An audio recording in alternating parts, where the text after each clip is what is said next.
Dear students of class 9th अस्सलाम वालेकुम students. मैं हूँ हिकमतुल्लाह शनवारी और आप देख रहे हैं मेरा चैनल केमसोल बाय शनवारी। स्टूडेंट्स, आज से हमने ओल्ड क्वेश्चन पेपर सॉल्व करने हैं जो कि फेडरल बोर्ड ने पिछले सालों में लिए हुए हैं। आपका कोर्स बिल्कुल फ्रेश है और इसका एक साल में 2 पेपर्स हो चुके हैं। तो मैं आपके साथ अभी पहला क्वेश्चन पेपर सॉल्व करूँगा। स्टूडेंट, ऐसा है कि आपका क्वेश्चन पेपर जो है वो 3 सेक्शंस पर मुश्तमिल होता है। सेक्शन ए में ऑब्जेक्टिव होता है, सेक्शन बी में शॉर्ट क्वेश्चंस होते हैं और सेक्शन सी में लॉन्ग क्वेश्चंस होते हैं। अब ये आपने किस तरह से सॉल्व करना है, जो तरीका मैं आपको बताऊंगा और उस तरीके से आप सॉल्व करेंगे, इंशाअल्लाह ताला आपके मैक्सिमम मार्क्स आएंगे। दूसरा ये कि आपने टाइम लिमिट को देखना होता है कि एक शॉर्ट क्वेश्चन या लॉन्ग क्वेश्चन के लिए आप कितना टाइम मुख्तस कर सकते हैं और विद इन 3 आवर्स आप किस तरह से अच्छा पेपर सॉल्व कर सकते हो, ये आप लोगों ने मैनेज करना होता है।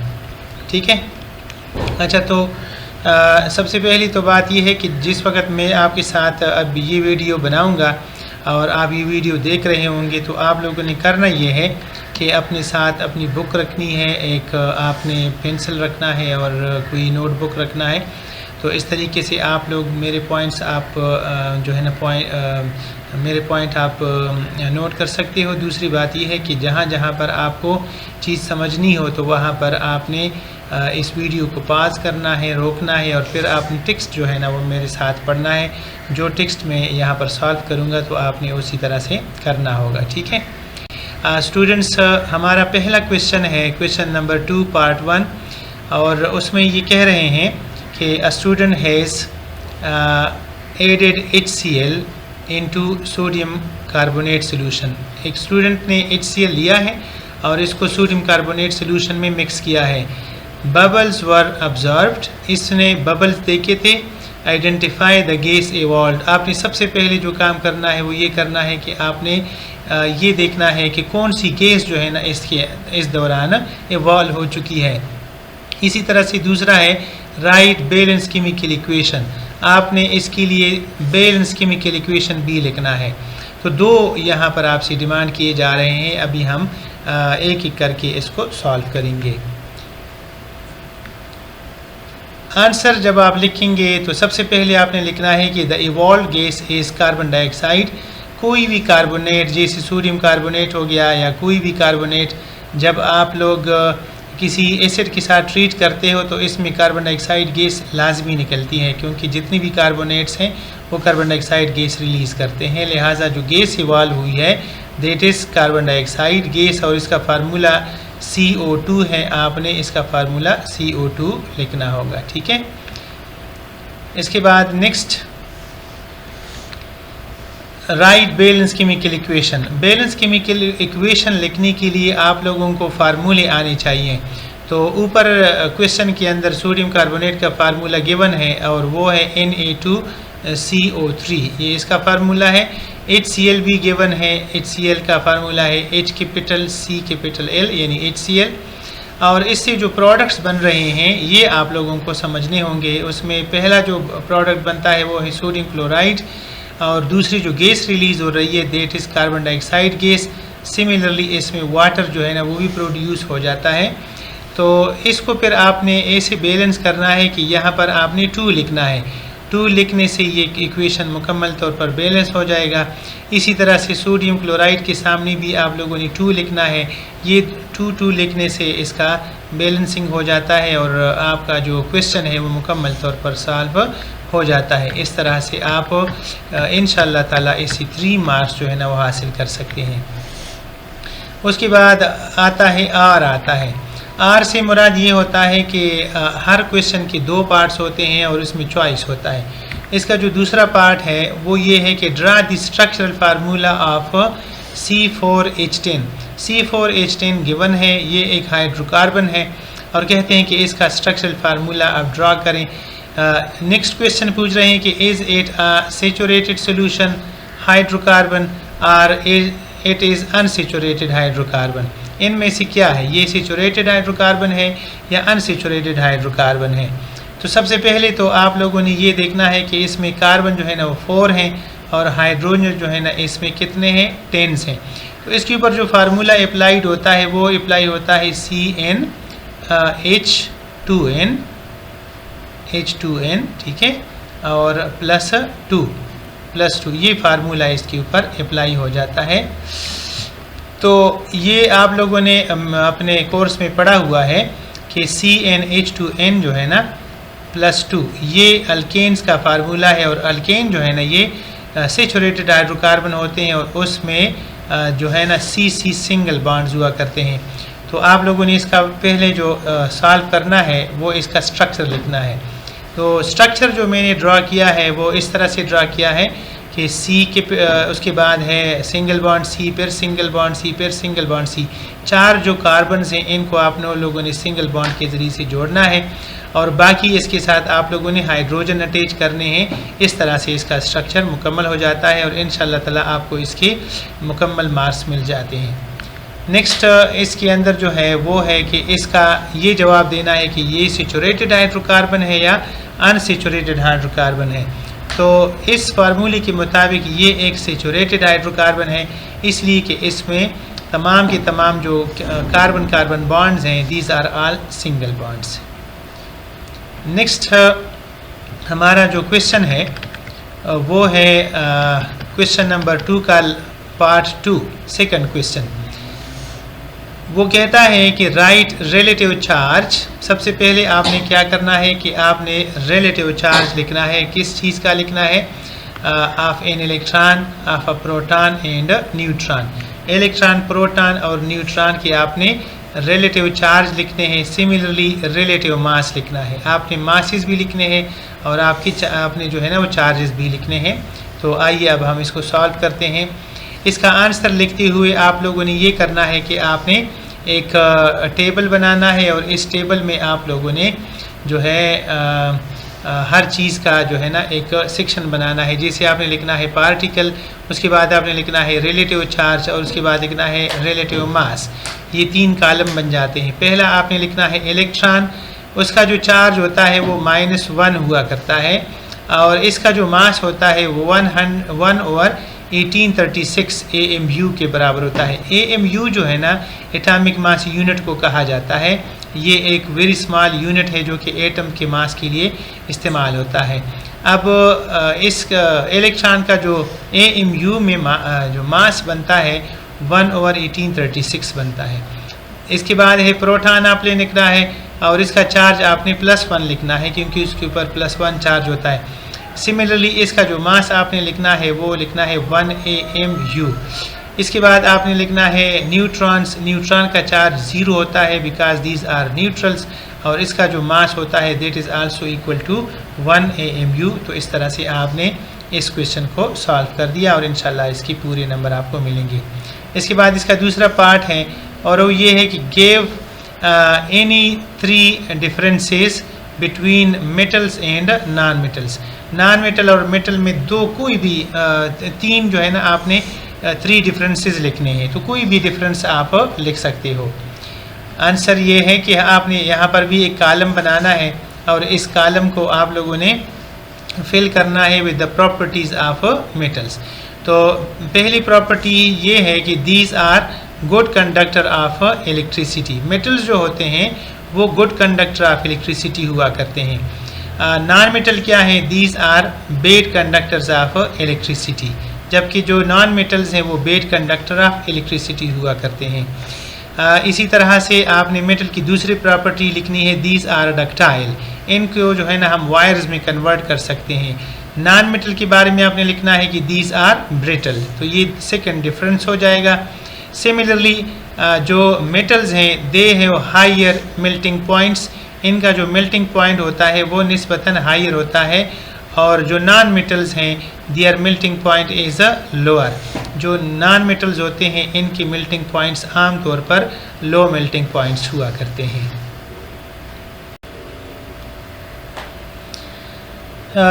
क्वेश्चन नंबर 2 का part 3, what is mean bye BEC। BEC किस चीज़ का मुखफ़फ़ है, एब्रिवेशन किसका है, and how are BECs formed. और ये जो BECs होते हैं ये कैसे इसकी फॉर्मेशन होती है, ये कैसे प्रोड्यूस होते हैं। तो आइए इसका भी आंसर लिख लेते हैं। इसका आंसर ये है कि BEC मीन्स बोज आइंस्टाइन कंडेंसेट। आपने इसके जो है ना एब्रीवेशन के जो है ना वो मीनिंग्स लिखने हैं कि B से मुराद है बोज और E से मुराद है आइंस्टाइन और C से मुराद है condensate. It is a state of matter. ये दरअसल मैटर का एक स्टेट होता है that is at very low temperature. जिस वक्त मैटर का जो टेम्परेचर है वो इंतहाई लोअर हो जाता है तो इस वक्त मैटर एक स्टेट में चला जाता है और इस स्टेट को कहा जाता है बोज आइंस्टाइन कंडेंसेट। नेक्स्ट हम पढ़ते हैं इसकी फॉर्मेशन या प्रोडक्शन पढ़ते हैं। तो प्रोडक्शन इसकी यूँ है कि these are formed at very low temperature near the absolute zero. Absolute zero जो होता है वो -273.15 डिग्री सेंटीग्रेड के बराबर होता है, डिग्री सेल्सियस के बराबर होता है। तो absolute zero is equal to -273.15 degree centigrade. अगर आप किसी मैटर का टेम्परेचर जो है ना वो इस तक पहुंचा देते हो तो फिर ये बोज आइंस्टाइन कंडेंसेट में कन्वर्ट हो जाता है। और what happens at this point, at this temperature all the particles are in the same quantum state. इसके जितनी भी पार्टिकल्स होते हैं उनका क्वांटम स्टेट जो है ना वो एक जैसा होता है। आप जानते हैं कि मटेरियल्स जो होते हैं ना ये ख़ास क्वांटम स्टेट में पाए जाते हैं। लिक्विड का अपना क्वांटम स्टेट होता है, सॉलिड का अपना होता है, गैसेस का अपना होता है।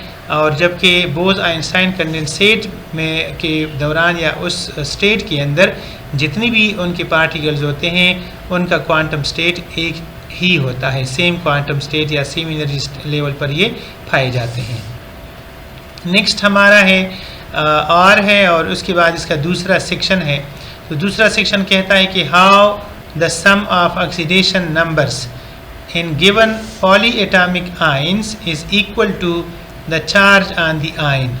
इसमें कह रहे हैं कि आप ये प्रूव करें कि किसी आयन में जितनी भी एटम्स पाए जाते हैं उन तमाम के ऑक्सीडेशन स्टेट्स को अगर आप लोग सम अप करें, इसका जो है ना टोटल निकाल दें तो वो आयन पर मौजूद एक चार्ज के बराबर हो जाते हैं या हुआ करते हैं। मिसाल के तौर पर यहाँ पर कहते हैं कि आप लोग मालूम करें कि एमोनियम आयन जिसका फार्मूला NH4 है और इसके ऊपर +1 चार्ज है, कहते हैं कि नाइट्रोजन और हाइड्रोजन के जितने ऑक्सीडेशन स्टेट्स हैं इनका जो सम निकलेगा वो +1 के बराबर निकलेगा।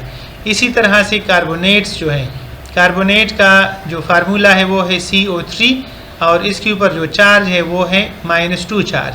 तो आपने अब ये प्रूव करना है कि कार्बन के ऑक्सीडेशन स्टेट्स और ऑक्सीजन के जो ऑक्सीडेशन स्टेट्स हैं इसका टोटल जो है वो निकल आता है इक्वल टू -2। ये आपने प्रूव करना है। तो मैंने इसको प्रूव किया हुआ है। सोल्यूशन इसका आप लिखेंगे NH4+1। यहाँ पर नाइट्रोजन की तादाद 1 है तो आपने 1 नाइट्रोजन लिखना है और हाइड्रोजन यहाँ पर 4 हैं तो आपने लिखने हैं +4H and that is equal to +1। +1 जो है ना ये इसके ऊपर मौजूद चार्ज है।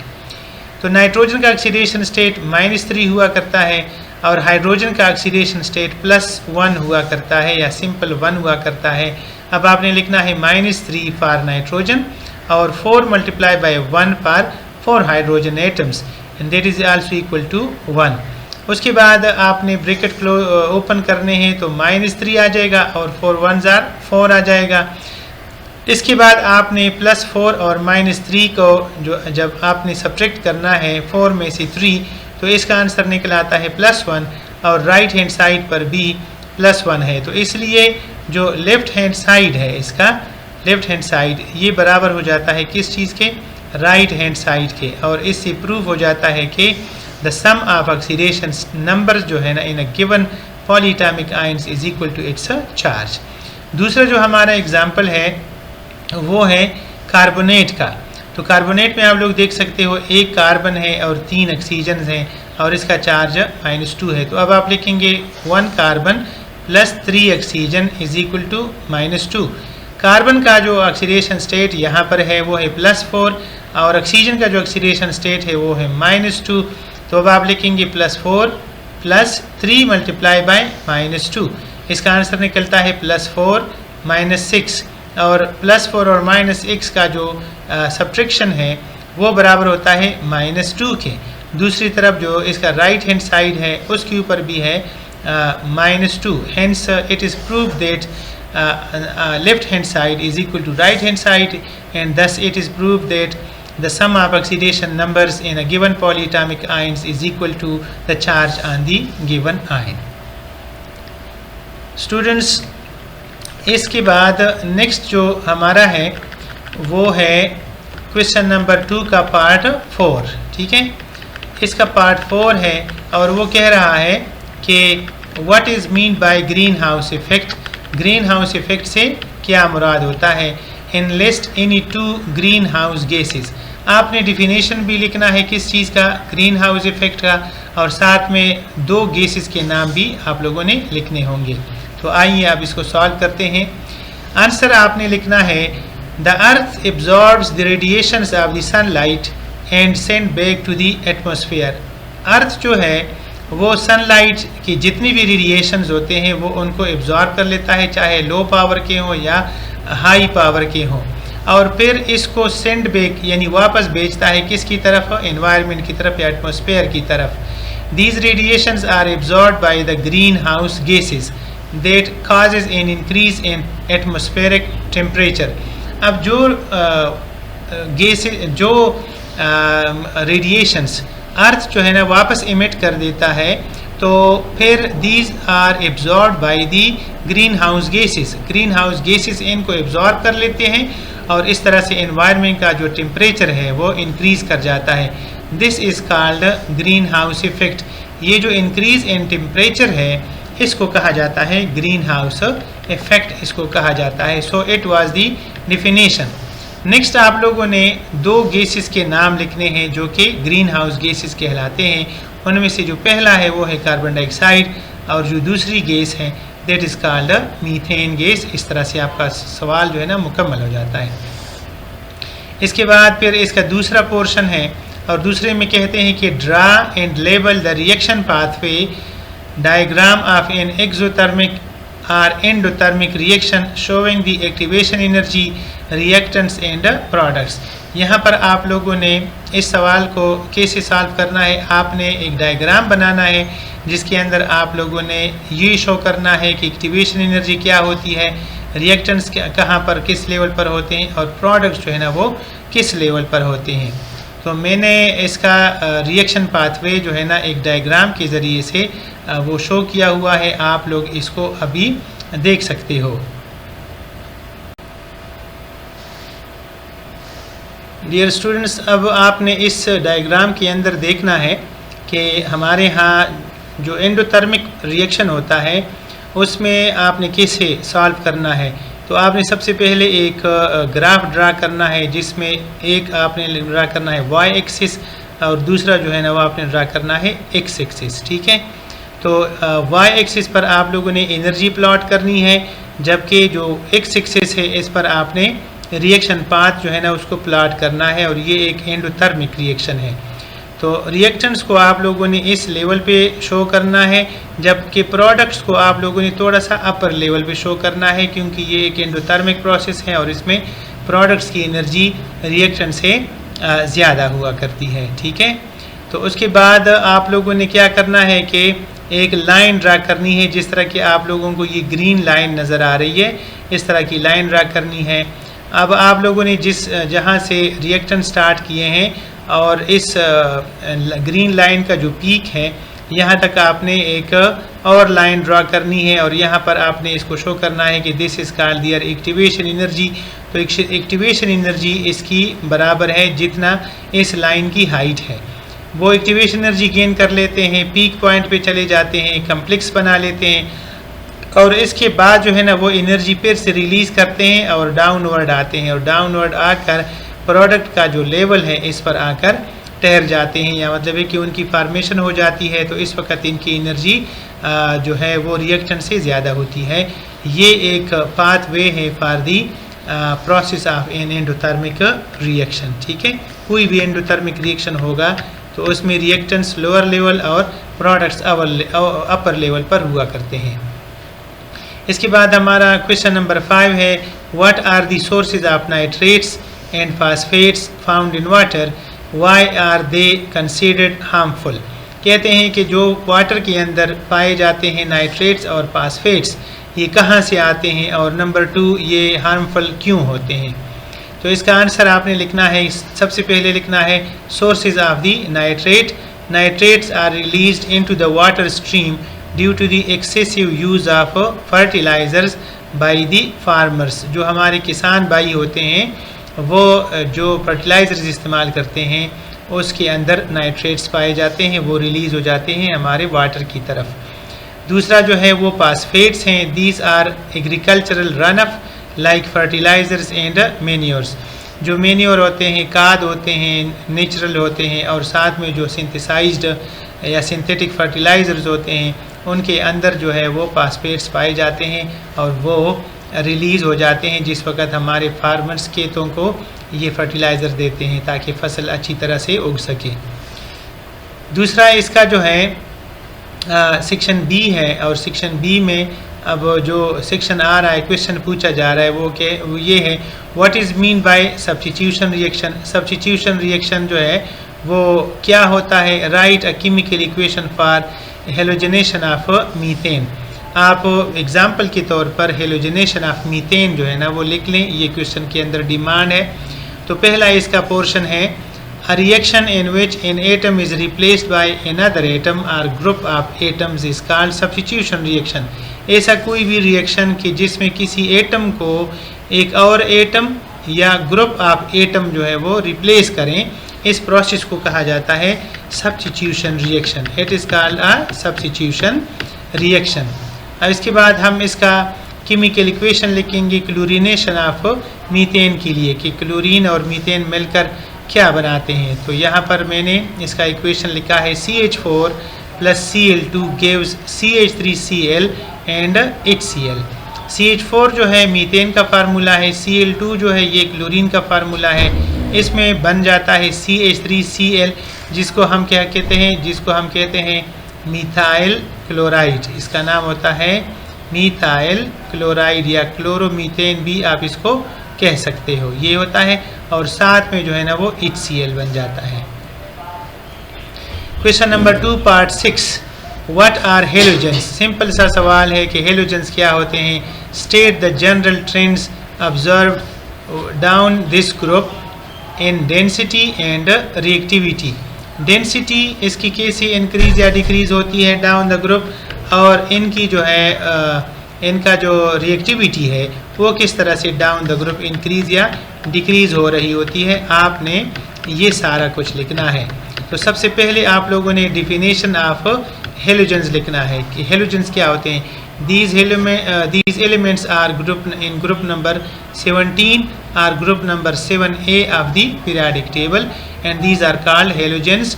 The halos means salt and gen means producers या फार्मर्स।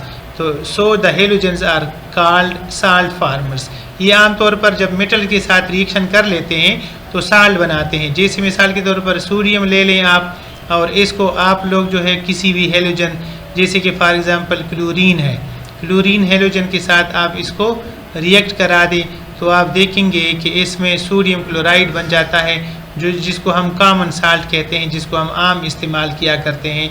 देयरफॉर क्लोरीन जो है this is called a halogen या it is called a salt former. Trend in density. Density इसकी क्या कैसे इंक्रीज या डिक्रीज होती है। Their density increases down the group.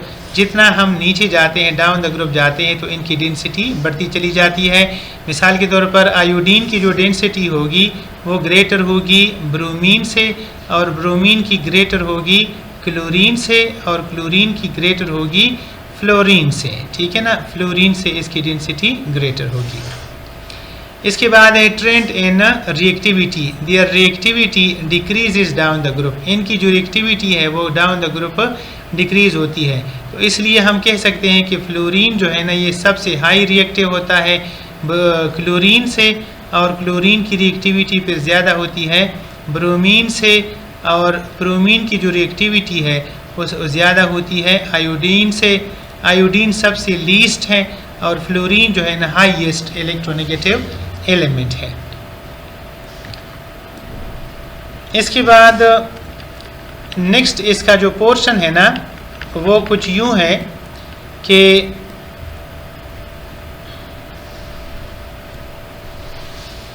Complete the following table. इसमें क्या है, नेक्स्ट क्वेश्चन है कि आपने इस जो टेबल गिवन है इसको आप लोगों ने कंप्लीट करना है। तो इसमें बच्चों उन्होंने डायजेंट्री, टाइफाइड, हेपेटाइटिस ये 3 किस्म की बीमारियां जो है ना उन्होंने लिखी हैं और आप लोगों ने इसके काजेज़ लिखने हैं और इसके सिम्टम्स लिखने हैं। तो डायसेंट्री इसका जो काज है वो है बैक्टीरिया जिसको ई कोलाई कहते हैं या एंटामीबा। ये छोटे छोटे क्रिएचर्स होते हैं जिसकी वजह से ये बीमारियां हो जाती हैं। सिम्टम्स में इसके अंदर डायरिया होता है with blood in or mucus, यानी जो स्टूल होता है उसके अंदर या तो ब्लड आ जाता है या म्यूकस आ रहा होता है। दूसरा जो सेकंड डिजीज़ है वो है टाइफाइड। टाइफाइड का जो कॉज है वो है साल्मोनेला टाइफाई। ये भी एक बैक्टीरिया है जिसको कहते हैं साल्मोनेला टाइफाई। और इसका जो सिम्टम होता है वो होता है हाई फीवर 103 to 104 फ़ारेनहाइट्स, 104 बुखार होता है इसके अंदर। तीसरा जो है डिजीज़ है वो है हेपेटाइटिस। हेपेटाइटिस एक वायरस की वजह से होता है, जो मुख्तलिफ वायरसेस का एक ग्रुप है उनकी वजह से होता है। और इनके जो सिम्टम्स हैं वो ये हैं कि येलो स्किन और येलो आइज़। इसमें आइज़ जो है ना वो येलो होते हैं या स्किन जो है ना वो येलो हुआ करता है। स्टूडेंट्स हमारा नेक्स्ट क्वेश्चन है क्वेश्चन नंबर 2 का part 7। Compare aldehydes and ketones, give one example of each. इसमें आप लोगों ने अल्डिहाइड और कीटोन के डिफिनेशंस लिखने हैं, उनके फार्मूले लिखने हैं और साथ में वन एग्जाम्पल देना है। तो पहला हम सॉल्व कर रहे हैं aldehydes. The organic compounds that have CHO functional group are called aldehydes. ऐसे ऑर्गेनिक कंपाउंड्स के जिनका फंक्शनल ग्रुप जो है वो CHO होता है। हमेशा आपने लिखना है CHO लिखना है, ये इसका फंक्शनल ग्रुप है। और अगर आपने इसका जनरल फार्मूला लिखना है तो आपने लिखना है RC+O और H। इसमें R एक अल्काइल है और C+OH जो है ना ये फंक्शनल ग्रुप है। इसी तरह से आपने कीटोन सॉल्व करने हैं। तो जब आप कीटोन सॉल्व करोगे तो आपने लिखना है the organic compounds that have C+O or carbonyl functional group are called ketones. इनका जो जनरल फार्मूला है वो है RC+O और R। और इस जो एग्ज़ाम्पल है या उनके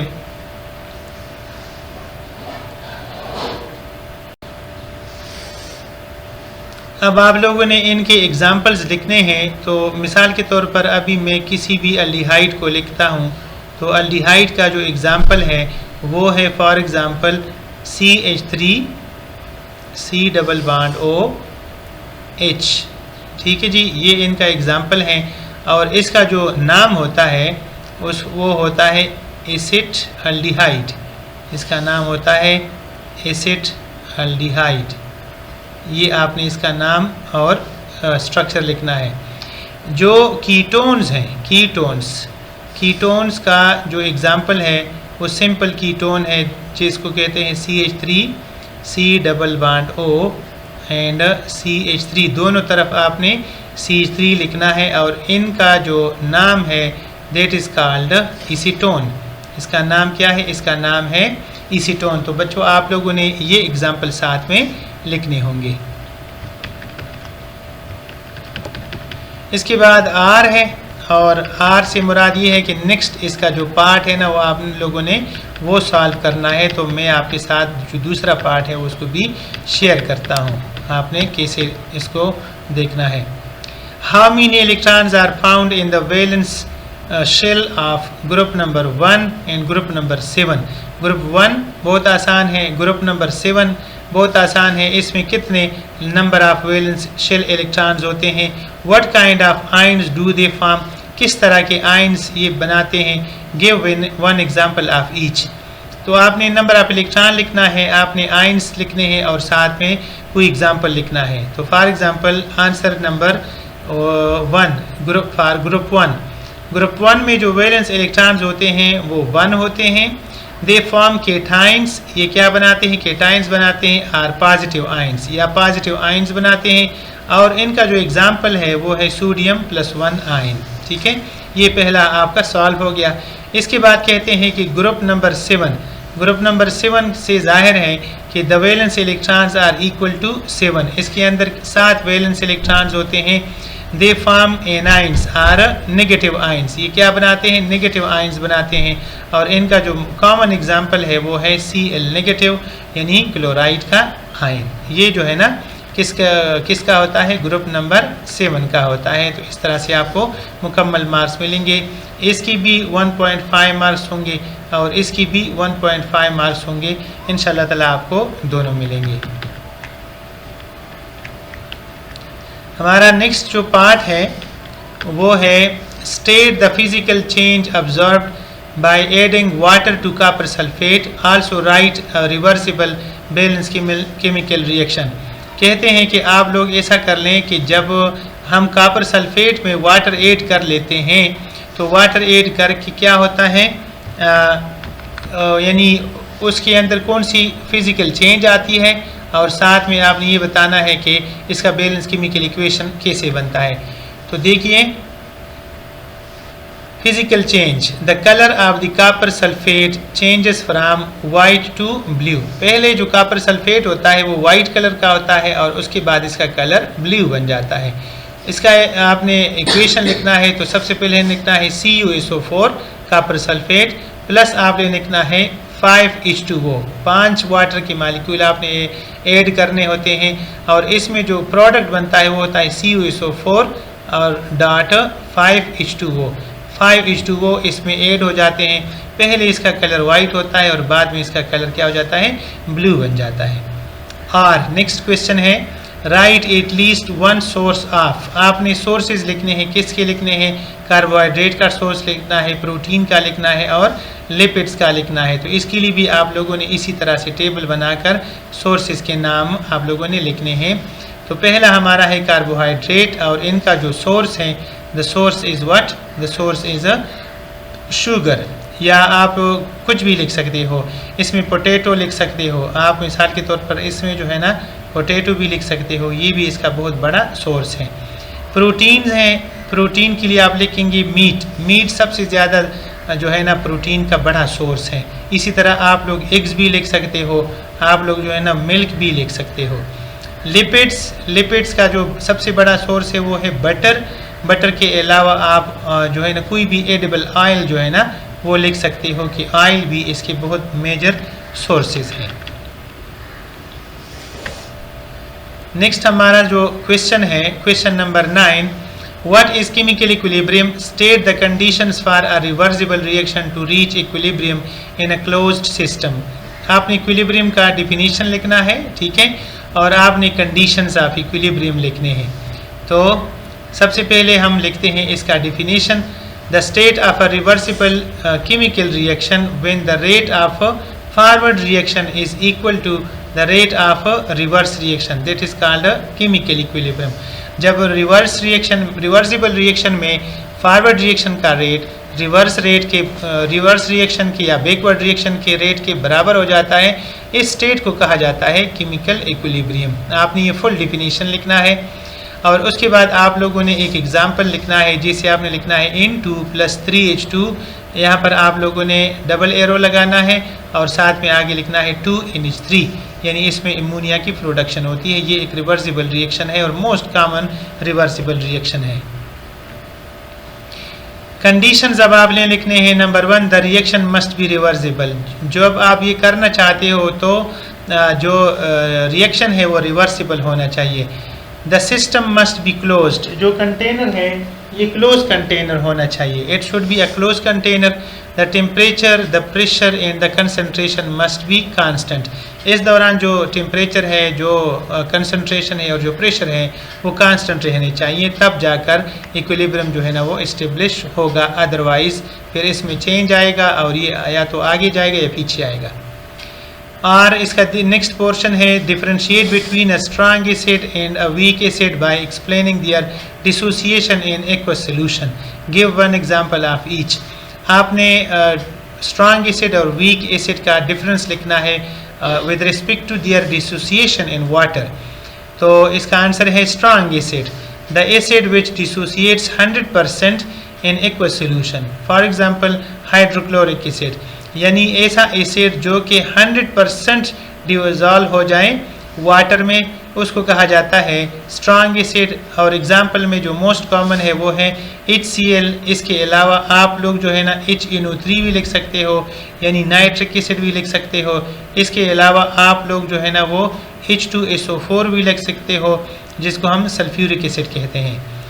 इसके बाद है weak acid. Weak acid, the acid which does not dissociate 100% in aqueous solution. वो एक ऐसा एसिड जो कि वाटर में या एक्वस सोल्यूशन में 100% डिसोसिएट ना हो, उसको कहा जाता है weak acid. For example acetic acid. इसी तरह से आप लोग लिख सकते हो फार्मिक एसिड। फार्मिक एसिड भी जो है ना ये एक वीक एसिड होता है। इसी तरह तुम लोग लिख सकते हो कार्बोनिक एसिड वगैरह वगैरह। हमारा जो नेक्स्ट पार्ट है वो है पार्ट 9।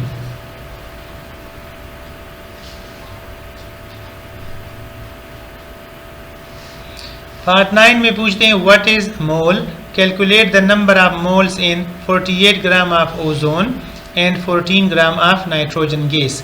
मोल क्या होता है, सबसे पहले आपने उसको डिफाइन करना है। What is mole? The quantity of matter that contains Avogadro number of its particles is called a mole. किसी भी सब्सटेंस के अगर Avogadro नंबर के बराबर पार्टिकल्स हों तो उसको इसका एक मोल कहा जाता है। या आप इस तरह से भी आप इसको डिफाइन कर सकते हो, the mass of a substance equal to its molar mass is called a mole. For example आपको पता है कि जो Avogadro नंबर है वो होता है 6.02 मल्टीप्लाई बाय 10⁻23। किसी भी चीज़ के अगर इतने पार्टिकल्स इकट्ठे हो जाएं वो इसके किसके इक्वल होता है, वो इसके एक मोल के इक्वल होता है। या किसी भी चीज़ का मोलर मास आप ले लें और उस मोलर मास के बराबर ग्राम अगर उनके आप ले लेते हैं तो वो भी 1 मोल होता है। जैसे मिसाल के तौर पर हमारे पास है H2O का जो मोलर मास होता है वो 18 होता है। लिहाजा देयरफॉर हम लिख सकते हैं कि 18 ग्राम्स ऑफ वाटर जो है वो बराबर होगा किस चीज़ के, उसके 1 मोल के बराबर होगा। अब आपने 1 बाय 1 सेक्शन ए हल करना है कि जिसमें पूछ रहे हैं कि 48 ग्राम ऑफ ओजोन में कितने मोल्स पाए जाते हैं। अब आपने ये सॉल्व करना है। तो सब इसका पहला है कि mass of the ozone is equal to 48 grams. सबसे पहले आपने लिखना है mass of ozone is equal to 48 grams. Molar mass of ozone is equal to 3 multiply by 16, 48 grams per mole. Ozone का फार्मूला O3 है और atomic mass of oxygen is equal to 16, तो लिहाजा आपने लिखना है 3 multiply by 16 equal to 48। This is called its molar mass. Moles of ozone आप लोगों ने फाइंड करना है, तो उसके लिए जो हमारे पास फार्मूला है वो ये है कि मास और मोलर मास। आपने मास को डिवाइड करना है उसके मोलर मास पे। चूँकि इसका मास भी 48 ग्राम है और इसका मोलर मास भी 48 ग्राम है, लिहाजा 48 divided by 48 is equal to 1 mole. This is equal to 1 mole of the ozone. ठीक है, तो 48 ग्राम ऑफ ओजोन जो है ये 1 मोल ऑफ ओजोन के इक्वल होता है। इसके बाद जो हमारा दूसरा है वो है 14 ग्राम्स ऑफ नाइट्रोजन गैस, और नाइट्रोजन गैस का फार्मूला है N2। तो mass of nitrogen is equal to 14 grams. Molar mass of nitrogen is equal to 2 multiply by 14 equal to 28 gram per mole. क्योंकि मालिक्यूल ऑफ नाइट्रोजन में 2 nitrogen atoms होते हैं, लिहाजा आपने 2 को मल्टीप्लाई करना है 14 के साथ। अब आपने मालूम करने हैं मोल्स, और मोल्स जो है ना वो बराबर होते हैं गिवन मास और मोलर मास। तो 14 इसका गिवन मास है, 28 इसका मोलर मास है। अगर आप लोग 14 को 28 पर डिवाइड करोगे तो 14 1s are 14 and 14 2s are 28। इसका आंसर आ जाएगा 1/2, और 1/2 जो है वो बराबर होता है 0.5 के। तो लिहाजा जो 14 ग्राम ऑफ नाइट्रोजन गैस है वो 0.5 मोल के बराबर होते हैं।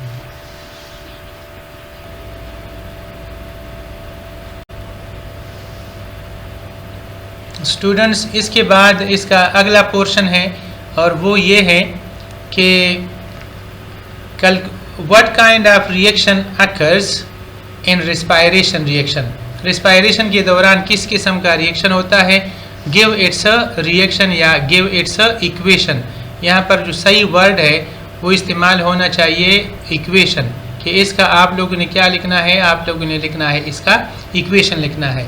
तो देखिए इसका आंसर क्या है कि answer respiration, respiration is an exothermic process, ये एक एक्सोथर्मिक रिएक्शन होता है in which glucose react with oxygen and produces carbon dioxide water and heat energy. ये एक एक्सोथर्मिक रिएक्शन होता है। इसका जो टाइप ऑफ रिएक्शन है वो है एक्सोथर्मिक रिएक्शन। और इस दौरान होता क्या है कि ग्लूकोज और ऑक्सीजन आपस में मिलते हैं, रिएक्शन करते हैं। इस दौरान तीन चीज़ें बनती हैं, कार्बन डाइऑक्साइड गैस, वाटर और साथ में हीट एनर्जी रिलीज़ हो जाती है। इसका रिएक्शन या इसका केमिकल इक्वेशन जब आप लिखेंगे तो आपने ग्लूकोज का फार्मूला लिखना है। ये क्या है, ये है ग्लूकोज, ठीक है। तो ग्लूकोज का जो फार्मूला होता है वो होता है C6H12O6। इसके बाद ये है क्या है, ऑक्सीजन है, उसका फार्मूला है O2 और इससे कार्बन डाइऑक्साइड और वाटर और एनर्जी रिलीज होते हैं। बैलेंस करने के लिए आपने लिखना है 6 with O2, 6 with carbon dioxide and 6 with water. इस तरह से आपका क्वेश्चन जो है ना वो बिल्कुल मुकम्मल हो जाता है। नेक्स्ट है question number 2 part 11, calculate the relative atomic mass of an element X having 3 isotopes. हमारे पास एक एलिमेंट है, इसको हमने जनरली X कहा है। अब इसके कितने आइसोटोप्स हैं, 3 आइसोटोप्स हैं। Relative abundance of each isotope are given. Table में हर एक का रिलेटिव परसेंटेज भी गिवन है कि कितना परसेंट जो है ना इसका नेचर में पाया जाता है।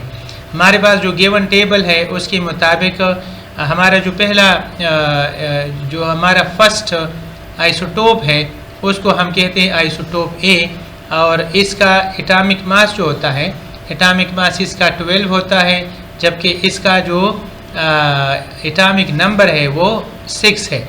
ये हमारा पहला आइसोटोप है और इसका परसेंटेज है 98.8%।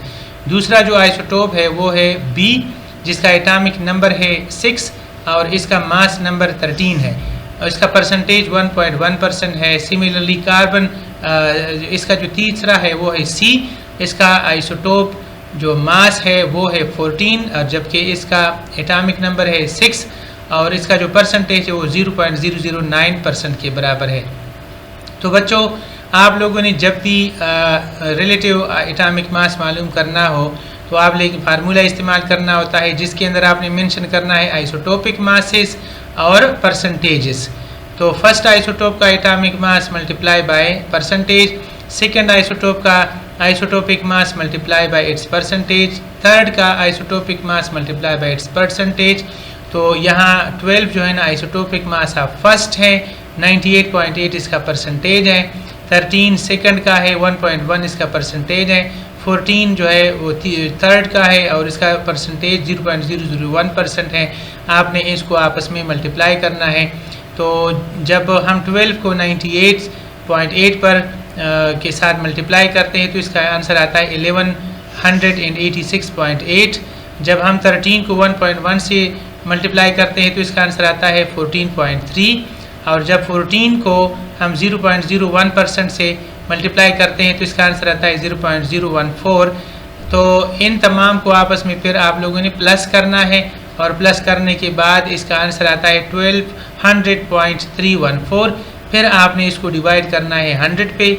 जब 100 पे डिवाइड कर लोगे तो जो आंसर आएगा वो होगा 12.003 grams. Hence this is the relative atomic mass of the given element X. इसके बाद नेक्स्ट इसका पार्ट है differentiate between organic chemistry and inorganic chemistry. ये बहुत सिंपल है, आप लोगों ने जस्ट डिफिनेशन लिखने हैं। ऑर्गेनिक केमिस्ट्री का डिफिनेशन क्या है, the study of carbon and hydrogen compounds and their derivatives is called organic chemistry. Carbon compounds, hydrogen compounds और उनकी डेरिवेटिव्स की स्टडी को हम क्या कहते हैं, ऑर्गेनिक केमिस्ट्री कहते हैं। नेक्स्ट जो है ना वो है inorganic chemistry, the study of all elements and there compounds other than carbon compounds is called inorganic chemistry. यानी केमिस्ट्री का वो ब्रांच जिसमें हम कार्बन के अलावा दूसरे एलिमेंट्स और उनके कंपाउंड्स के बारे में पढ़ते हैं, इनको कहा जाता है इनऑर्गेनिक केमिस्ट्री कहा जाता है। इसके बाद इसका नेक्स्ट पार्ट है पार्ट सी, और वो जो हमारा पेपर है इसका नेक्स्ट पार्ट होता है पार्ट सी, और इसके अंदर लॉन्ग क्वेश्चन हुआ करते हैं। तो क्वेश्चन नंबर 3 जो है ना, ये पहला लॉन्ग क्वेश्चन है, ये फर्स्ट लॉन्ग क्वेश्चन है, क्वेश्चन नंबर 3। इसके बारे में कहते हैं the electronic configuration of an element is given. कोई एलिमेंट x है, इसका इलेक्ट्रॉनिक कन्फिगुरेशन गिवन है। Identify the possible group number, आपने इसका ग्रुप नंबर मालूम करना है, पीरियड नंबर मालूम करना है, and name of the element, आपने इसका नाम भी बताना है। Compare the properties of this element with another element that is present below it in the same group. फिर आपने किसी दूसरे एलिमेंट के साथ इसको कंपेयर करना है जो एलिमेंट उसकी ग्रुप में उससे नीचे प्रेजेंट होता है। जो इलेक्ट्रॉनिक कन्फिगुरेशन गिवन है वो है 1:2, 2:2, 2p6 and 3s1। तो अब आपने इसका आंसर कैसे लिखना है?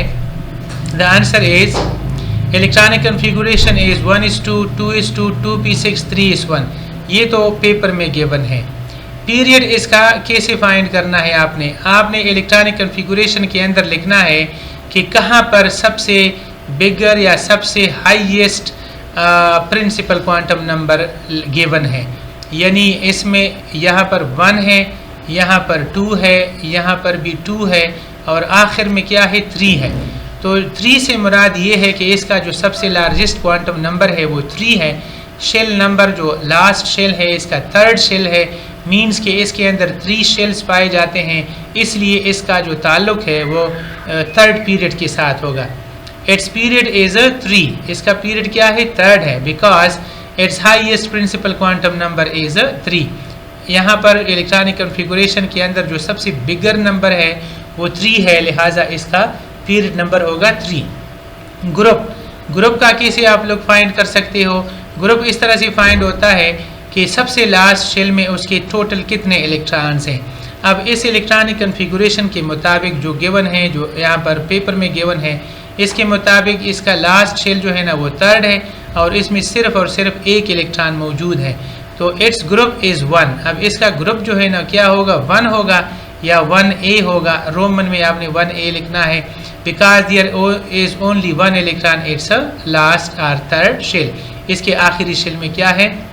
सिर्फ और सिर्फ एक इलेक्ट्रॉन है। तो इसलिए नेम इसका दूसरा पार्ट है क्वेश्चन का कि इसका आपने नाम भी बताना है।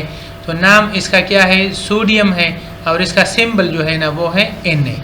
इसके बाद हम क्या करेंगे? इसका कंपैरिजन करेंगे उसके बिलो एटम के साथ। जो बिलो इसका होता है वो है पोटाशियम, तो इसलिए हम इसका कंपैरिजन करेंगे potassium. Potassium is the element below sodium, it is compared as potassium has low ionisation energy than sodium. पहला पॉइंट जो डिफरेंस का है वो ये है कि जो आयोनाइजेशन एनर्जी ऑफ पोटाशियम है this is lower as compare to sodium. Number 2, potassium है larger atomic radius than sodium. Atomic radius of potassium larger होता है as compare to sodium. Number 3, potassium is more reactive as compare to sodium. Potassium जो है ना वो ज़्यादा reactive होता है सोडियम से। Potassium is more denser than sodium. Density of potassium जो है वो ज़्यादा होती है as compare to sodium. Potassium and sodium are in the same group 1a or 1 of the periodic table. लेकिन इन दोनों में जो सिमिलरिटी आप लिख सकते हैं वो ये लिख सकते हो कि ये दोनों जो है ना सेम ग्रुप के अंदर पाए जाते हैं। Dear students, now we are solving part C. आपकी क्वेश्चन का जो 3rd पार्ट होता है वो पार्ट C है, and it is composed of long questions. Long question पर ये मुश्तमिल हुआ करता है, ठीक है। तो अब आपने क्या करना है कि लॉन्ग क्वेश्चन की तैयारी करनी है, आपने अच्छी तरह से इसको समझ के लिखना होगा, ठीक है। क्वेश्चन नंबर 3 है कि electronic configuration of an element is given, identify the possible group number, period number, and likely the name of this element. यानी इसमें 3 चीज़ें जो है ना मांगी गई हैं। नंबर 1 जो है वो है ग्रुप नंबर, नंबर 2 है पीरियड नंबर और number 3 name of this element. Compare the properties of this element with another element that is present below it in the same group. 4th number पे जो चीज़ मांगी गई है वो ये है कि जो एलिमेंट इससे नीचे उसके ग्रुप में प्रेजेंट है उसके साथ आप इसको कंपेयर कर लें, इसकी प्रॉपर्टीज़ लिख दें जो सिमिलर हो या डिफरेंट हो। जबकि इसका इलेक्ट्रॉनिक कन्फिगुरेशन जो है ना वो है 1:2, 2:2, 2p6 और 3s1। ये जो है ना क्वेश्चन के अंदर गिवन है। आपने इसको देख कर इसका सबसे पहले बताना है ग्रुप नंबर, उसके बाद आपने बताना है पीरियड नंबर। तो मैंने इसको सॉल्व किया है, ज़रा देख लें। Electronic configuration is 1:2, 2:2, 2p6 and 3s1। ये इसका इलेक्ट्रॉनिक कन्फिगुरेशन है। ये तो वैसे भी पेपर में गिवन है। इसके बाद आपने इसका पीरियड निकालना है, तो इट्स पीरियड इज़ 3। इसका जो पीरियड है ना वो है 3rd पीरियड। ठीक है जी, इसका पीरियड 3 है। क्यों इसका 3rd पीरियड है? क्योंकि ये नंबर जो है ये सबसे हाईएस्ट नंबर है जो कि इलेक्ट्रॉनिक कन्फिगुरेशन का हिस्सा है और highest number is equal to period number. Reason क्या है? Because its highest principal quantum number is 3। इसका जो हाईएस्ट प्रिंसिपल क्वांटम नंबर है वो क्या है? 3 है, इसलिए 3rd पीरियड से बिलोंग करता है। नंबर 2 इसका है ग्रुप। Its group is 1। इसका ग्रुप जो है ना वो 1 है। क्यों जी? क्योंकि इसका जो 3s ऑर्बिटल है उसके अंदर सिर्फ और सिर्फ एक इलेक्ट्रॉन पाया जाता है। एक इलेक्ट्रॉन का मतलब ये है कि now it will belong to group number 1, या आप लिख सकते हो ग्रुप नंबर 1A। ये जो 1 आप लिख रहे हैं इसको आपने रोमन में लिखना है।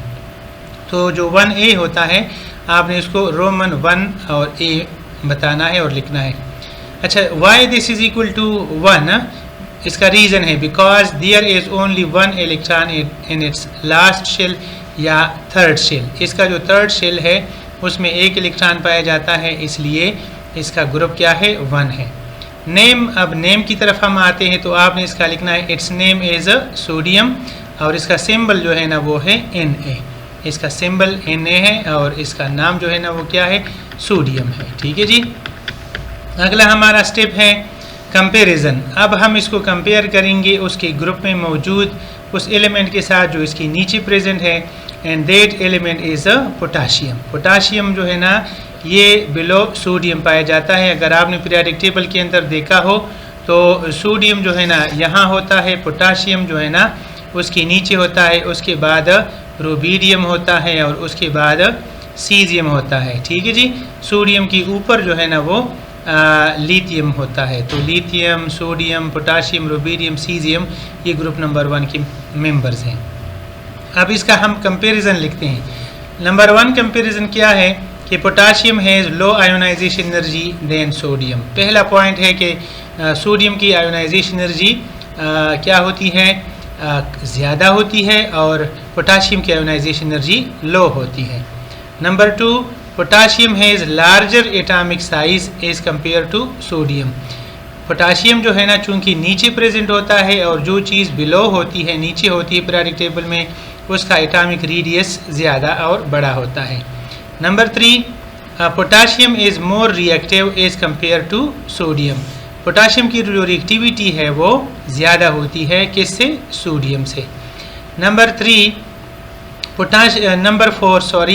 Potassium is more denser as compare to sodium. Sodium की निस्बत जो पोटाशियम की डेंसिटी है वो भी ज़्यादा होती है क्योंकि इसका एटॉमिक मास ग्रेटर होता है। और नंबर 5th पॉइंट क्या है जो सिमिलरिटी है?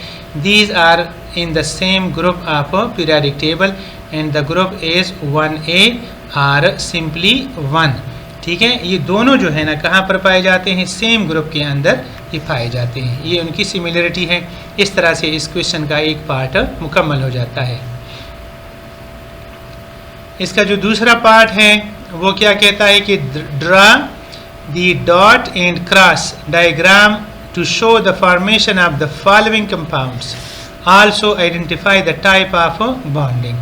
आपने क्रॉस एंड डॉट मॉडल की मदद से इन कंपाउंड्स की फॉर्मेशन बयान करनी है और बतानी है और साथ ही इसका जो है ना टाइप ऑफ बॉन्डिंग भी बताना है कि किस किस्म की बॉन्डिंग इसमें मौजूद है। पहला हमारा है सोडियम फ्लोराइड NaF, और दूसरा जो है वो है वाटर मॉलिक्यूल जो कि H2O है। आइए हम एक एक पढ़ते हैं। Answer, formation of sodium fluoride. Sodium fluoride की फॉर्मेशन क्या होती है? The type of bond, it is an ionic bond. क्या होता है कि जो बॉन्ड होता है ना, इसका आयनिक बॉन्ड होता है, और इसकी जो फॉर्मेशन है वो कैसी होती है? Number 1, sodium loses 1 electron and fluorine gain 1 electron. इसके दौरान क्या होता है कि सोडियम 1 इलेक्ट्रॉन लूज़ कर जाता है, और जो पोटाशियम वो फ्लोरीन है वो 1 इलेक्ट्रॉन गेन कर लेता है। अब हम इसको डायग्रामेटिकली जब शो करते हैं तो ऐसे शो करते हैं कि हम सोडियम को लिखते हैं, उसके पहले शेल में 2 इलेक्ट्रॉन शो किए हैं, दूसरे में इसके 8 इलेक्ट्रॉन है, जबकि लास्ट शेल में इसका 1 इलेक्ट्रॉन मौजूद है। फ्लोरीन जो है इसके फर्स्ट शेल में 2 इलेक्ट्रॉन हैं, और इसका जो लास्ट शेल है उसके अंदर 7 इलेक्ट्रॉन्स होते हैं, क्योंकि इसका ताल्लुक ग्रुप नंबर 7 के साथ है। ये जो इसका इलेक्ट्रॉन है ये अनपेयर्ड इलेक्ट्रॉन है, फ्री है। फ्री से मुराद है कि इसके पास कोई पेयर नहीं है। अब ये जो सोडियम का इलेक्ट्रॉन है वो चला जाता है किसकी तरफ? फ्लोरीन की तरफ, और फ्लोरीन में मौजूद जो सिंगल इलेक्ट्रॉन है उसके साथ ये जुड़ जाता है। इस तरह से हमें हासिल होता है सोडियम फ्लोराइड। अब आप यहाँ पर देख सकते हो कि सोडियम फ्लोराइड जो है ना वो बन चुका है। इसमें सोडियम के ऊपर +1 चार्ज आ गया है, जबकि फ्लोरीन के ऊपर -1 चार्ज आ गया है, क्योंकि इसने ये वाला जो इलेक्ट्रॉन है 1 इलेक्ट्रॉन इसने गेन कर दिया है। अब इसका जो बॉन्ड है वो आयनिक बॉन्ड है, क्योंकि यहाँ पर आयंस की फॉर्मेशन हो चुकी है। नेक्स्ट हमारा जो दूसरा कंपाउंड है या मॉलिक्यूल है वो है वाटर का या H2O का। इसमें टाइप ऑफ बॉन्ड जो है ना ये कोवेलेंट बॉन्ड है। इस हाइड्रोजन और ऑक्सीजन के दरमियान कोवेलेंट बॉन्ड की फॉर्मेशन होती है, क्योंकि ये दोनों नॉन मेटल्स हैं, और नॉन मेटल जब भी आपस में मिलते हैं कोवेलेंट बॉन्ड के ज़रिए से आपस में मिलते हैं। अब यहाँ पर हमने शो किया है फॉर्मेशन ऑफ कोवेलेंट बॉन्ड। तो आप देख सकते हो कि ऑक्सीजन के फर्स्ट शेल में 2 इलेक्ट्रॉन्स हैं, जबकि सेकंड शेल में इसके 6 इलेक्ट्रॉन्स हैं। 2 इसके पेयर्स के फॉर्म में है और 2 इलेक्ट्रॉन इसके अनपेयर्ड फॉर्म में है, जो मैंने अभी आपको दिखाए हैं। हाइड्रोजन जो है वो उसके पास 1 इलेक्ट्रॉन होता है, दूसरा जो हाइड्रोजन है उसके पास भी 1 इलेक्ट्रॉन होता है। अब ये इलेक्ट्रॉन जो है इन इलेक्ट्रॉनों के साथ शेयर हो जाएंगे, और इसके शेयरिंग के नतीजे में हमें मॉलिक्यूल ऑफ वाटर हासिल हो जाएगा। तो यहाँ पर आप देख सकते हैं इस डायग्राम में कि वाटर का मॉलिक्यूल बन चुका है, और यहाँ पर जो इलेक्ट्रॉन आपको नज़र आते हैं वो शेयर्ड फॉर्म में है। जो ऑक्सीजन है उसके पास अब 8 इलेक्ट्रॉन मुकम्मल हो चुके हैं, इसको इसका ऑक्टेट कहते हैं, जबकि हाइड्रोजन के पास 2 इलेक्ट्रॉन पूरे हो चुके हैं, इसको इसका डुप्लीट कहा जाता है। हम अगर रिप्रेजेंट करना चाहते हैं लाइन फार्मूले से तो हम यहाँ पर लिख सकते हैं कि आप H लिख दें, सिंगल बॉन्ड लगा दें, फिर आप O लिख दें, और फिर आप सिंगल बॉन्ड लगा दें, तो ये बॉन्ड या ये स्ट्रक्चर जो है ना ये बन जाता है। तो this is the formation of covalent bond. ये है आपका क्वेश्चन नंबर 3 जो मुकम्मल हो चुका है। इसके बाद है क्वेश्चन नंबर 4। ये हमारा 4th क्वेश्चन है। उसमें कहते हैं compare Arrhenius concept of acids and bases with Bronsted Lowry concept. Bronsted Lowry concept के साथ आपने आर्हेनियस कंसेप्ट को क्या करना है? कंपेयर करना है। गिव 1 एग्जाम्पल ऑफ ईच, और आपने एक एग्जाम्पल भी साथ में देना है। तो इसका आंसर जब हम लिखते हैं तो आंसर में लिखते हैं comparison of Arrhenius and Bronsted Lowry concept of acids and bases. इन दोनों की डिफिनेशंस लिखकर हम इसको आपस में क्या करेंगे? कंपेयर करेंगे। तो पहला है हम इस तरह का एक टेबल बनाएंगे, और इस टेबल के अंदर जो है हम आर्हेनियस का अपना कंसेप्ट लिखेंगे, जबकि लोरी ब्रॉन्स्टेड का जो है ना वो अब अपना कंसेप्ट लिखेंगे साथ। अब स्टूडेंट्स आपने क्वेश्चन नंबर 4 का आंसर लिखना है आर्हेनियस कंसेप्ट, और इसको आपने कंपेयर करना है किसके साथ? उसको कंपेयर करना है आप लोगों ने लोरी एंड ब्रॉन्स्टेड कंसेप्ट के साथ। ठीक है जी। तो एक कॉलम में आप लोगों ने आर्हेनियस के बारे में लिखना है, जबकि दूसरे कॉलम में आप लोगों ने लोरी ब्रॉन्स्टेड के बारे में लिखना है। तो सबसे पहले हम डिफ़ाइन करते हैं एसिड्स को। आर्हेनियस के मुताबिक the compound that ionises in water and produces hydronium ion or protons is called acid. ऐसा कोई कंपाउंड जो कि पानी में आयोनाइज हो जाए और इससे जो है ना H पॉजिटिव यानी प्रोटॉन्स रिलीज़ हो जाएं, या जो है ना इसे हाइड्रोनियम आयन जिसको हम कहते हैं H3O पॉजिटिव, ये आयन्स अगर रिलीज़ हो जाएं तो इसको कहा जाता है एसिड। अच्छा, लोरी ब्रॉन्स्टेड के मुताबिक simply N acid is a proton donor, ये कहता है कि एसिड जो होता है ना वो एक प्रोटॉन डोनर होता है, इसके मालिक्यूल में एक प्रोटॉन होता है, वो प्रोटॉन डोनेट कर सकता है। बेस के बारे में अर्हीनियस का कंसेप्ट क्या है? The compound that ionises in water and produces hydroxide ions is called a base. ऐसा कोई भी कंपाउंड जो वाटर में डिज़ोल्व हो जाए और इस दौरान इससे OH नेगेटिव या हाइड्रोक्साइड आयन्स रिलीज़ हो जाएं, इनको कहा जाता है बेसिस। जबकि लोरी ब्रॉन्स्टेड क्या कहता है कि a base is a proton acceptor. Base जो होता है वो प्रोटॉन एक्सेप्टर होता है। सिंपली जो प्रोटॉन एक्सेप्ट करने वाले कंपाउंड्स हैं उनको हम क्या कहते हैं? लोरी ब्रॉन्स्टेड बेस कहते हैं। एग्जाम्पल में पहला है HCl। HCl अर्हीनियस एसिड है क्योंकि ये प्रोटॉन रिलीज़ करता है। जब हम इसका रिएक्शन करते हैं वाटर के साथ तो HCl रिएक्शन कर लेता है वाटर में या वाटर में डिज़ोल्व हो जाता है, इस दौरान H3O पॉजिटिव हाइड्रोनियम आयन बन जाता है और साथ में क्लोराइड आयन बन जाता है। इसी तरह से सोडियम हाइड्रोक्साइड जो है ये एक बेस है, और ये कैसा बेस है? अर्हीनियस के मुताबिक सोडियम हाइड्रोक्साइड वाटर में जब जाता है, वाटर के साथ रिएक्शन कर लेता है तो इससे क्या बन जाता है? सोडियम हाइड्रोक्साइड, यानी सोडियम आयन रिलीज़ हो जाता है और साथ में हाइड्रोक्साइड आयन जो है ना वो रिलीज़ हो जाता है। तो ये दोनों एग्जाम्पल जो हैं अर्हीनियस एसिड और अर्हीनियस बेस के हैं। इसी में आप लोग अगर आप लोग ने क्या करना है कि जो लोरी ब्रॉन्स्टेड का एग्जाम्पल देना है तो आप लोग लिख सकते हो कि फॉर एग्ज़ाम्पल ये हमारे पास है HCl, ठीक है, और ये जब वाटर के साथ रिएक्शन कर लेता है तो वाटर को अपना प्रोटॉन डोनेट करता है।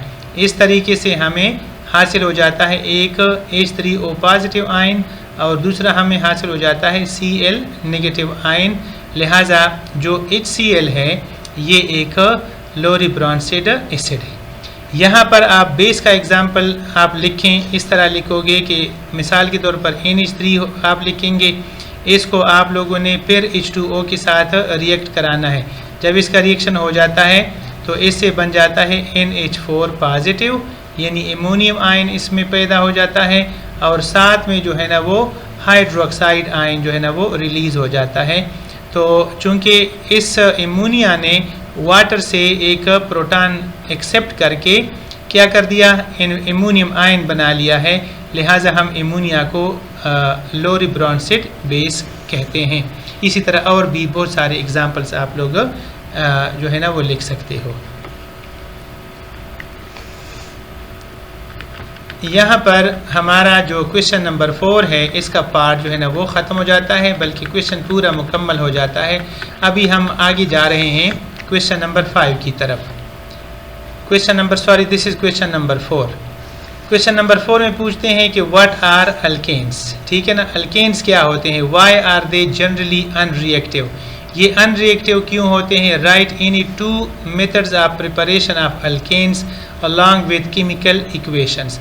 इस क्वेश्चन के अंदर नंबर 1 डिफिनेशन पूछा गया है कि व्हाट आर अल्केन्स, नंबर 2 पूछा गया है कि वाई दे आर अनरिएक्टिव, और उसके बाद इसने पूछा है कि इसकी 2 मेथड्स ऑफ प्रिपरेशन भी लिख दें। तो आइए हम इसको सॉल्व करते हैं। आंसर हमारा शुरू होता है अल्केन से। The saturated hydrocarbons which have only single covalent bonds between carbon atoms are called alkanes. ऐसे कोई भी ऑर्गेनिक कंपाउंड्स के जिसमें सिंगल कोवेलेंट बॉन्ड पाए जाते हों कार्बन कार्बन के, तो इसको कहा जाता है अल्केन्स कहा जाता है। इसको हम जो है ना पैराफिन्स भी कहते हैं क्योंकि ये बहुत ज़्यादा लिटिल रिएक्टिव होते हैं। जनरल फार्मूला इसका है CnH2n+2। इसका जनरल फार्मूला होता है CnH2n+2। एग्जाम्पल्स में शामिल है मीथेन जो कि सबसे सिंपल होता है, इसका फार्मूला है CH4। दूसरा एग्जाम्पल शामिल है ईथेन जिसका फार्मूला है C2H6। और आगे जो है ना आप लोग प्रोपेन भी लिख सकते हो। फॉर एग्ज़ाम्पल अगर आपके पास टाइम हो तो प्रोपेन भी लिख दें, और प्रोपेन का जो फार्मूला होगा वो C3H8 होगा, ठीक है। Remember that according to this formula आपने 3 को जो है ना वो 2 से मल्टीप्लाई करना होता है, तो ये आ जाएगा 6 आ जाएगा, और इसके साथ साथ आप लोगों ने इसमें जो है ना 2 ऐड करना होता है, तो जब 2 ऐड कर दोगे तो इसका आंसर आ जाएगा 8, तो this will show the number of hydrogen atoms, ठीक है जी। इसके बाद जो है अब हम दूसरा रीज़न लिखेंगे कि why these are least reactive, least reactivity का रीज़न लिखेंगे। तो इसका जो पहला रीज़न है ये है कि single covalent bonds, because of the single covalent bonds which are stronger and difficult to break. इसमें सिंगल कोवेलेंट बॉन्ड्स होते हैं जिनको हम सिग्मा बॉन्ड भी कहते हैं, इसको हम क्या कहते हैं, सिग्मा बॉन्ड कहते हैं। इसको इस तरह से शो किया जाता है, ठीक है, और ये बहुत ज़्यादा स्ट्रांग होते हैं जिसकी वजह से they are difficult to break. Number 2 जो दूसरा रीज़न है, the bonds are non polar. Carbon और कार्बन के दरमियान इलेक्ट्रोनेगेटिविटी का डिफरेंस जो है ना वो 0 के बराबर है, और कार्बन और हाइड्रोजन के दरमियान जो डिफरेंस ऑफ इलेक्ट्रोनेगेटिविटी है वो तकरीबन 0.4 के बराबर है। ये बहुत थोड़ा सा डिफरेंस है जिसकी वजह से इसके तमाम बॉन्ड्स आलमोस्ट नॉन पोलर होते हैं, and they could not be attacked by a polar molecule like acids, bases, oxidising agents वगैरह। ये चूँकि नॉन पोलर बॉन्ड्स होते हैं इसलिए जो आयनिक मॉलिक्यूल्स हैं, पोलर मॉलिक्यूल्स हैं लाइक एसिड्स और बेसिस और ऑक्सीडाइजिंग एजेंट्स, इसको ये जो है ना नहीं छेड़ सकते या इनके साथ रिएक्शन नहीं कर सकते, लिहाजा they are least reactive. Number 3 reason है, दीज आर सेचुरेटेड, ये सेचुरेटेड होते हैं, and can not add more molecules or atoms, इसमें फिर मज़ीद मालिक्यूल ऐड नहीं हो सकते।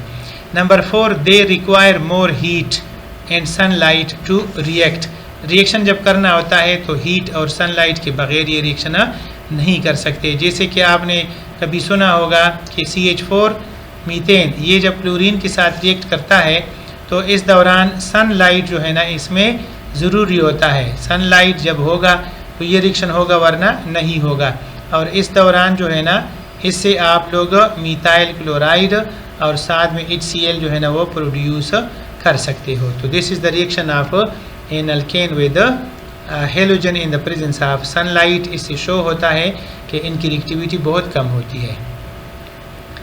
नेक्स्ट है 2 मेथड्स ऑफ प्रिपरेशन। अब हम इसकी मेथड्स ऑफ प्रिपरेशन लिखेंगे तो केमिकल इक्वेशन के साथ। इसका पहला मेथड है by the hydrogenation of alkenes, कि हम जो है ना इनको क्या करते हैं, हाइड्रोजनेशन ऑफ अल्कीन के ज़रिए से बना सकते हैं। Alkenes are unsaturated hydrocarbons and can add hydrogen molecules to produce alkanes.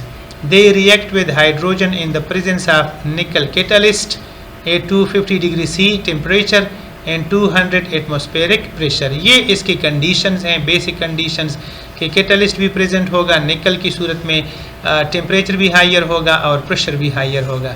अब हम एग्जांपल लेते हैं कि ईथीन ये एक अल्कीन है, हाइड्रोजन के साथ इसका रिएक्शन होगा, निकल प्रेजेंट होगा, इसमें जो है ना तकरीबन 250 डिग्री सेंटीग्रेड टेम्परेचर होगा और 250 डिग्री सेंटीग्रेड के साथ साथ 200 ATM प्रेशर होगा। इस दौरान बन जाएगा CH3 जो कि ईथेन है। तो ईथीन से ईथेन बनेगा, प्रोपीन से प्रोपेन बनेगा, एट्सेट्रा एट्सेट्रा। आप कोई भी एग्जांपल लिख सकते हो। इसके बाद है by the reduction of alkyl halides. Alkyl halides को रिड्यूस करके भी हम इसको बना सकते हैं। Alkyl halides can be reduced by reacting with zinc in the presence of HCl। Zinc और HCl आपस में रिएक्शन करके हाइड्रोजन प्रोड्यूस करते हैं, और ये हाइड्रोजन बहुत एक्टिव होने की वजह से क्लोरीन को हटाते हैं। तो CH3Cl2 hydrogen gives CH4 plus HCl। इस तरह से हमें CH4 मिल जाता है जो कि एक अल्केन है। तो इस प्रोसेस को हम कहते हैं रिडक्शन प्रोसेस, क्योंकि इसमें हाइड्रोजन ऐड हुआ है और क्लोरीन जो है ना वो रिलीज हो गया है या रिमूव हो। इसके बाद है क्वेश्चन नंबर 5। क्वेश्चन नंबर 5 में जो सवालात हैं वो पूछ रहे हैं कि calculate the number of moles in. आपने नंबर ऑफ मोल फाइंड करने हैं, किस में? Number 1.2044 multiply by 10 raised to power 24 molecules of carbon dioxide B में है कि 3.011 multiply by 10 raised to power 23 atoms of titanium.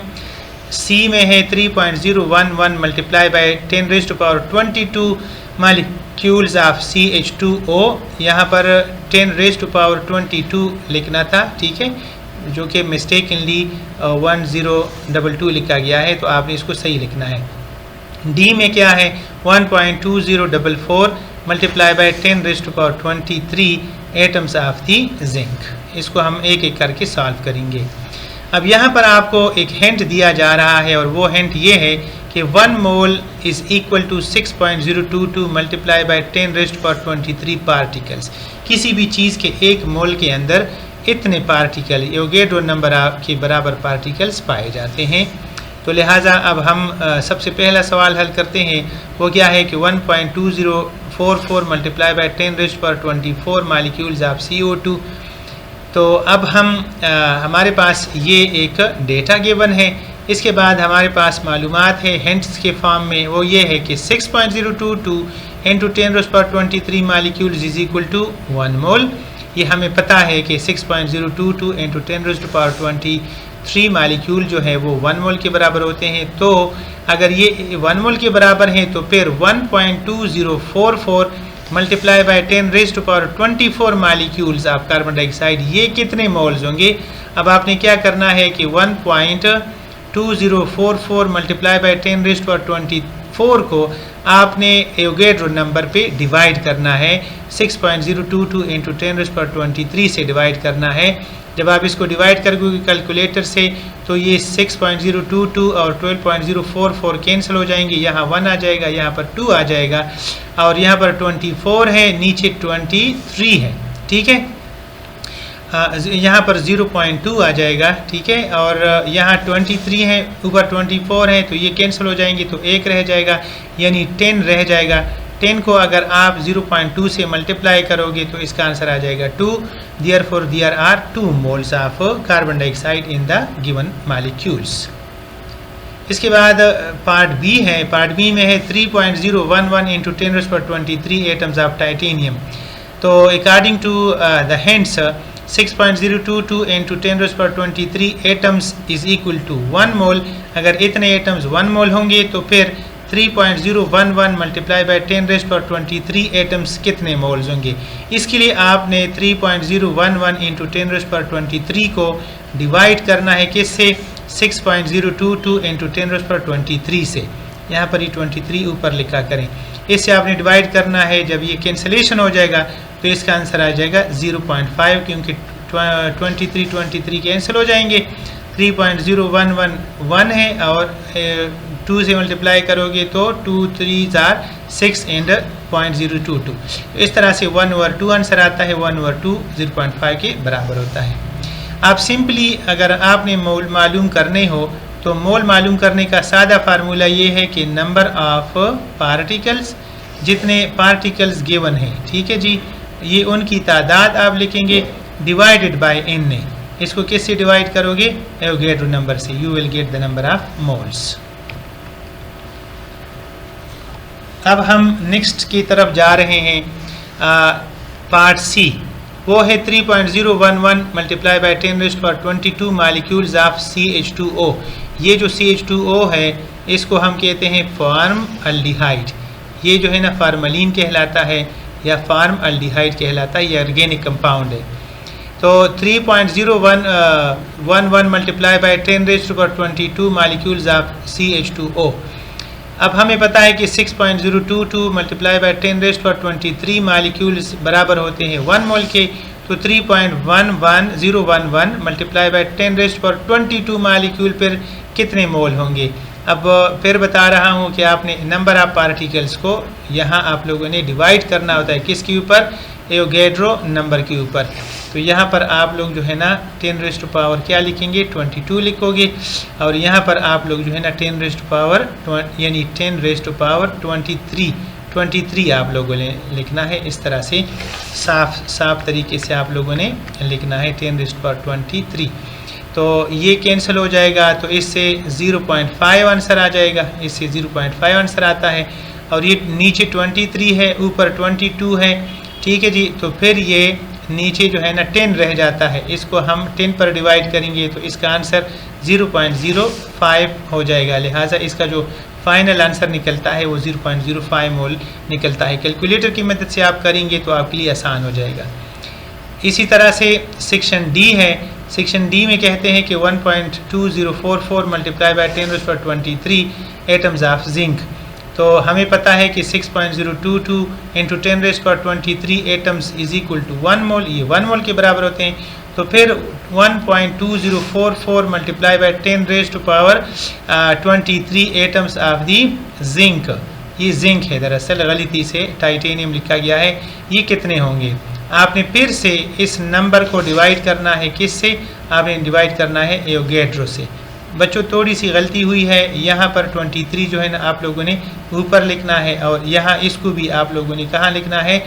10 के ऊपर लिखना है। तो ये दोनों कट जाएंगे और 1.2044 को डिवाइड करोगे 6.022 से तो इसका आंसर आ जाएगा 0.2 मोल्स। इस तरह से ये क्वेश्चन जो है ना वो सॉल्व हो जाता है। इसके बाद आर है। आर का मतलब ये है कि इसका हम नेक्स्ट पार्ट जो है ना वो अब सॉल्व करेंगे। नेक्स्ट पार्ट क्या है? Identify the oxidizing and reducing agents in the following reactions by showing changes in the oxidation states. ये रिएक्शन है 2S plus Cl2 gives S2Cl2 और जो दूसरा है वो है WO3 यानी tungsten oxide plus hydrogen 3 hydrogen gives W and 3H2O। ये गिवन रिएक्शंस हैं। अब आप लोगों ने इनमें से फाइंड करना है कि ऑक्सीडाइजिंग एजेंट कौन सा है और रिड्यूसिंग एजेंट कौन सा होता है। ठीक है, तो पहले का हम आंसर लिखते हैं 2S plus Cl2 gives S2Cl2। सबसे पहले आपने वही रिएक्शन यहाँ पर आपने दोबारा लिखना है और आप लोगों ने ऑक्सीडेशन स्टेट्स लिखने हैं। जिस तरह कि सल्फ़र यहाँ पर सेपरेट है, वो किसी के साथ कंबाइंड नहीं है, फ्री है, तो इसका होगा 0। Cl2 भी किसी के साथ कंबाइंड नहीं है तो इसका ऑक्सीडेशन स्टेट कितना होगा? 0 के बराबर होगा।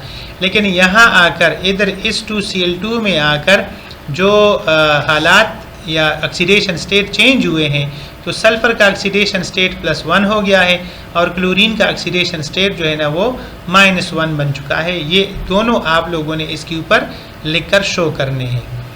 रिड्यूसिंग एजेंट, अब आपने इनमें से बताना है कि रिड्यूसिंग एजेंट कौन सा है। Sulphur is oxidized from 0 to +1। Sulphur जो है ना वो 0 से +1 की तरफ यानी +1 हो चुका है, इंक्रीज़ हो चुका है, ऑक्सीडाइज हो चुका है। ठीक है ना, oxidation state therefore it is a reducing agent. जो चीज़ ऑक्सीडाइज हो जाती है खुद तो वो दूसरों को रिड्यूस कर लेती है, लिहाजा वो चीज़ क्या होगी? रिड्यूसिंग एजेंट होगी। अब इसमें सल्फ़र चूँकि ऑक्सीडाइज हो चुका है लिहाजा ये एक रिड्यूसिंग एजेंट है। Cl is reduced from 0 to -1। अब क्लोरीन जो है ना वो 0 से क्या बन गया है? -1। लिहाजा ये ऑक्सीडेशन स्टेट इसका माइनस में चला गया है यानी डिक्रीज़ हुआ है, लिहाजा ये रिड्यूस्ड हो चुका है। Therefore it is an oxidizing agent. तो इसलिए जो क्लोरीन है ना इसके अंदर ये एक ऑक्सीडाइजिंग एजेंट के तौर पर एक्ट करता है। दूसरा जो इसका पार्ट है उसको भी हम सॉल्व करेंगे। तो उसी तरह से हमने लिखना है पूरा इक्वेशन जो हमने यहाँ पर लिखा हुआ है। उसके बाद हमने ऑक्सीडेशन स्टेट्स लिखने हैं।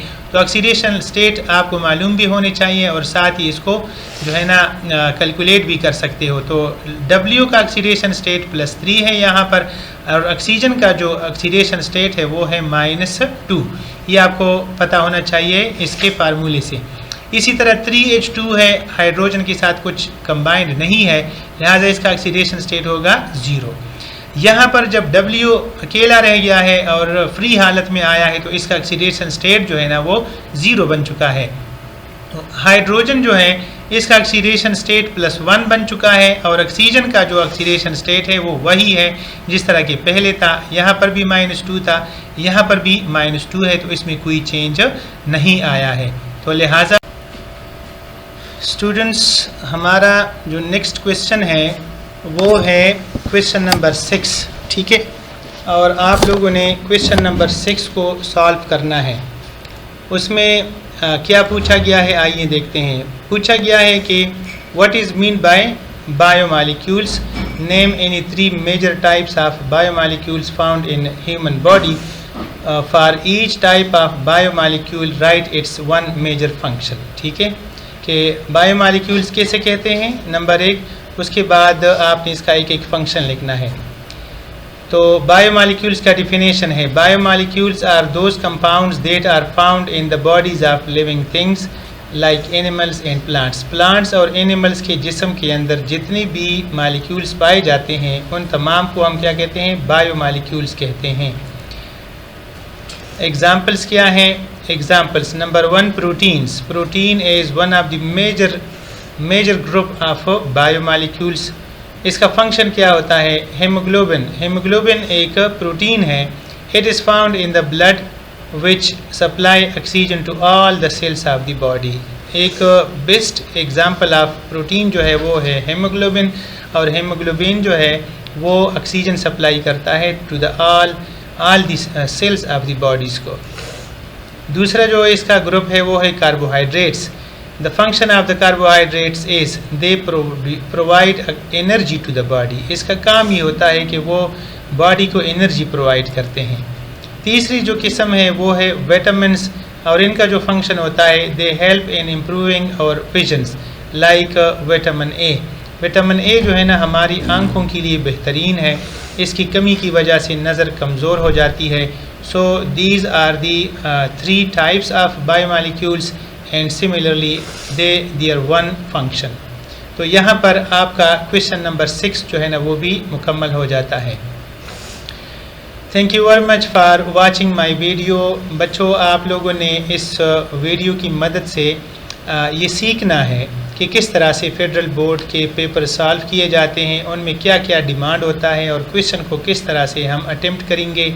मैंने ब्रीफली जो है ना इसको लिखा था, आप लोग भी ब्रीफ रहें, टू द पॉइंट लिखें और करेक्ट आंसर्स लिखें. इंशाअल्लाह ताला अल्लाह की फजल व करम से आप लोगों को बेहतरीन मार्क्स मिलेंगे और आपकी जो ये कामयाबी है वो यकीनी है.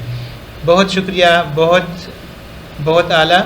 और आखिर में मैं ये कहूँगा कि अगर आप लोगों ने मेरा चैनल सब्सक्राइब नहीं किया है तो इसको लाजमी सब्सक्राइब करें.